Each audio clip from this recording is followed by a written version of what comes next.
ورځې مهم خبر توراب ولس په خوله کړئ ګورئ داسې حکومت نه جوړیږي.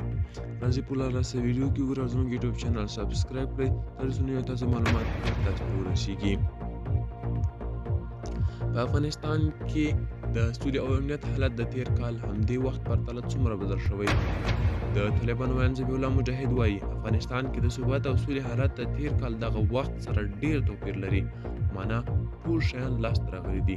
امنیت ښه دی، البته وړې وړې ځینې ډلې چې څه کوي د کنټرول قابل دي.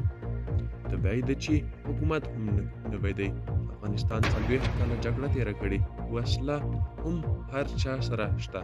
دغه حالت قابو کول په ډیرو پرمختللو هیوادونو کې هم اسانه نه دی. په تیر یو کال کې د طالبانو واکمنۍ ته ولسي افغانان په څه نظر ګوري؟ د ځینو نظرونه په دې ډول دي: نظام ښه دی، انشاءالله امنیت ښه دی، فساد پکې نشته، کاروبار به هم جوړ شي، هغه کش و کش نشته، فني چارواکي به په مزدورونو کې په ساعتونو به سرټکون ورته بند و.